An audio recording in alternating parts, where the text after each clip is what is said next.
atau Dia bab 25, mendatangi kantor Adlan. Jika Gigi pulang, setidaknya ada yang menjaga dan menemani Siti. Jika ada Pak Ijo, mungkin pria itu yang akan menemani Siti. Tapi ponsel Pak Ijo sampai detik itu tidak aktif. Bobby akan menjaga Siti, sahut Adlan. Hah? Aku? Pria itu menunjuk dirinya sendiri. Tidak mungkin aku sudah menikah, sedangkan kamu belum, ujar Adlan. Tapi aku juga tidak boleh di sini berduaan dengannya.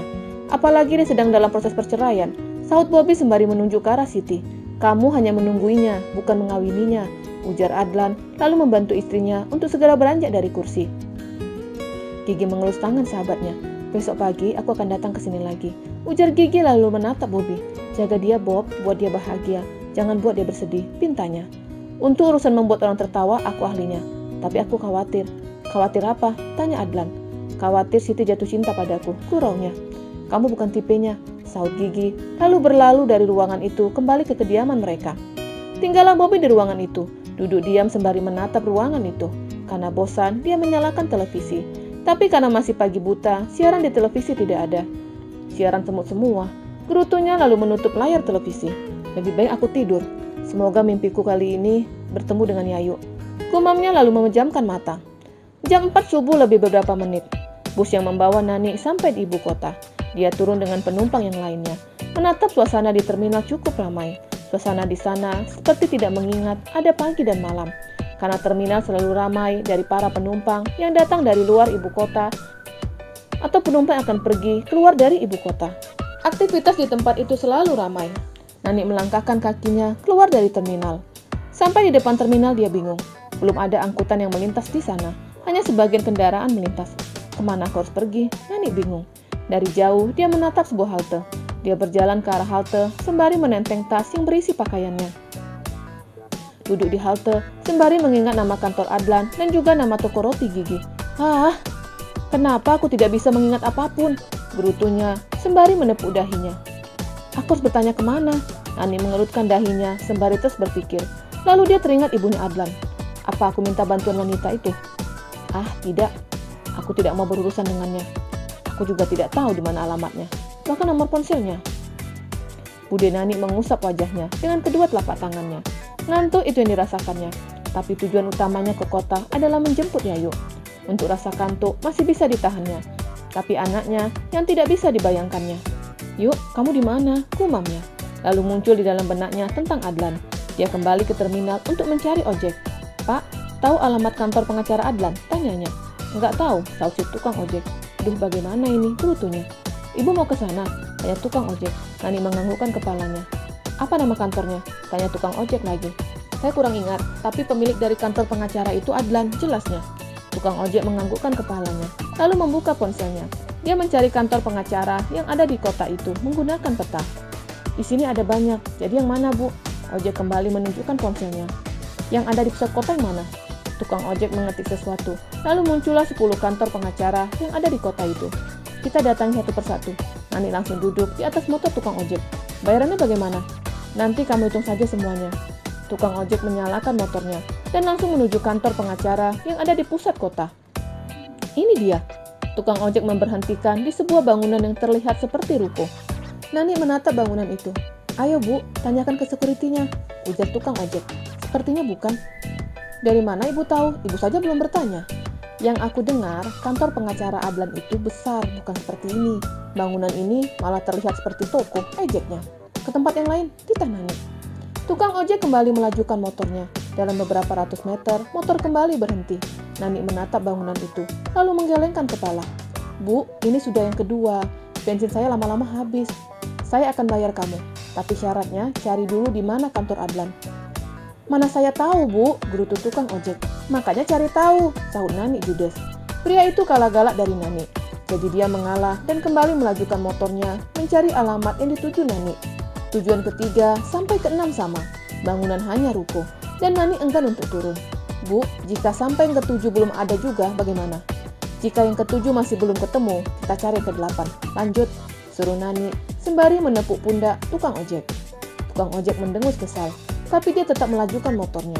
Dan pencarian ke-8 berhenti pada satu bangunan besar. Sepertinya ini, Bu, ujar tukang ojek. Kamu tunggu di sini dulu. Nani segera turun dari motor dan menghampiri security yang ada di pos. Pagi, Pak, sapanya. Iya Bu, ada yang bisa dibantu? Kan security.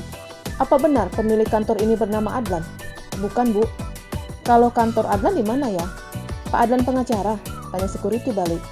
Iya, dia pengacara juga. 300 meter dari sini Bu. Gedungnya lebih besar dari sini dengan bangunan yang unik. Pasti Bu langsung dapat menemukannya. Terima kasih Pak. Nani segera menghampiri tukang ojek.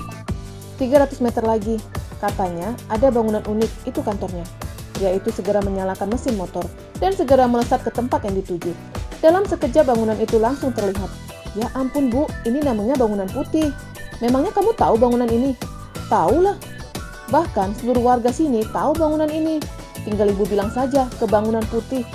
Gerutu tukang ojek yang lelah. Karena dari jam 4 lewat sampai jam 6 lebih, dia terus berkeliling mencari alamat kantor Adlan. Nani segera turun dari motor, lalu menyerahkan uang berjumlah 100.000.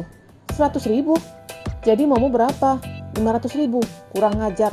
Kamu mau merasku? Teriak Bude Nani marah. Ini masih satu kota, tapi kamu minta 500.000. Kalau keluar kota, mungkin aku percaya. Tapi ini masih dalam kota yang sama. Gerutu Nani sembari memukul lengan tukang ojek. Pria itu menghindar dengan pukulan dari emak-emak bertangan beton. Ini aku tambahin 50.000. Nani mengulurkan uangnya ke tangan tukang ojek. Tambah kenapa Bu? Rayunya. Pakai ini mau? Nani mengambil sendalnya, lalu mengarahkan ke pria itu.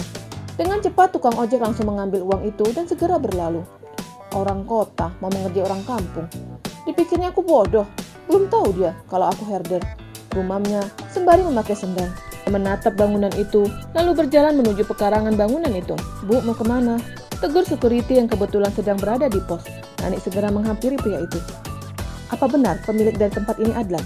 Iya benar, saya mau bertemu dengannya. Jam kantor masih 2 jam lagi, jadi Ibu bisa kembali 2 jam lagi. Saya dari kampung dan tidak mungkin saya kembali ke kampung. Saya hanya mau menemuinya. Pria itu menatap Nani dari atas sampai bawah. Nani memakai celana panjang dan bagian atasnya kaos berwarna hitam, dan bagian luar dia mengenakan jaket, menggunakan sendal jepit dan rambut diikat. Serta tas yang ditenteng Nani menunjukkan jika dia bukan warga kota itu. Ibu tunggu saja di pekarangan, kalau lobi belum buka, ujar security. Nani menganggukkan kepalanya, lalu duduk di kursi yang ada di pekarangan. Dia mengambil air mineral yang dibawanya dari kampung. Menunggu adalah pekerjaan yang sangat membosankan. Apalagi dia tidak mempunyai kegiatan, membuat matanya terasa sangat berat, dan lama-lama dia tertidur. Suara kendaraan yang terdengar cukup bising membangunkan Nani. Dia menoleh ke arah gedung dan pekarangan bangunan itu. Terlihat banyak kendaraan parkir di sana. Dia segera menemui security. Pak, apa lobi sudah buka? Tanyanya. Sudah Bu. Nani segera berlalu menuju lobi, menaiki beberapa anak tangga, lalu berhenti pada pintu dinding yang terbuat dari kaca. Yang mana pintunya? Gumamnya sembari mencoba mendorong kaca. Tidak bisa. Lalu dia melihat ada beberapa orang baru saja masuk ke dalam bangunan itu. Oh, yang itu pintunya. Nani berjalan beberapa meter, lalu ikut masuk ke dalam bangunan itu. Ketika sampai di dalam lobi yang dirasakannya adalah dingin. Sembari menuju meja resepsionis, dia merapatkan jaketnya. Permisi. Resepsionis. Dan seorang pria yang berdiri di depan meja resepsionis langsung menoleh ke arahnya. Iya, ada apa? Tanya resepsionis. Saya mau bertemu dengan Adlan. Pria yang ada di sampingnya terus memperhatikannya. Dahinya mengerut menatapnya. Maaf, Pak Adlan belum datang. Kalau begitu, di mana alamat tempat tinggalnya? Ucapan Nani membuat pria yang ada di sampingnya langsung teriak histeris. Penyihir! Teriak JJ. Nani dan resepsionis kaget dan langsung menatap ke arah lain. Tepatnya siapa yang dikatakan penyihir. Hei penyihir, seru JJ. Dia sudah mendengar tentang keburukan Nani. Dari perlakuannya ke Giwang sampai kasus mencuri yang dilakukan Nani dan Dodit di rumah Adlan sudah didengarnya. Aku penyihir, Nani bingung. Kenapa? Apa kamu keberatan aku panggil penyihir? Atau kamu mau aku panggil peri? Boleh, sahut Nani. Pria, hahaha. JJ tertawa senang. Melihat cara tertawa JJ yang khas dan tangan yang gemulai membuat Nani mengingat pria itu. Aku ingat, kamu kalau tidak salah sekretaris Adlan. Namamu Jiji, benar kan? What? JJ membulatkan matanya. Resepsionis yang ada di depan mereka tertawa. Jiji, apa kamu tahu alamat Adlan? Namaku bukan Jiji, seru JJ. Ah, terserah. Di mana alamat Adlan dan Giwang? Mau apa? Mau mencuri lagi? Sindirnya. Nani langsung meremas mulut JJ. Tanganmu bau, JJ mengusap mulutnya. Dia segera berlalu menghindari pertanyaan Nani. Bersambung.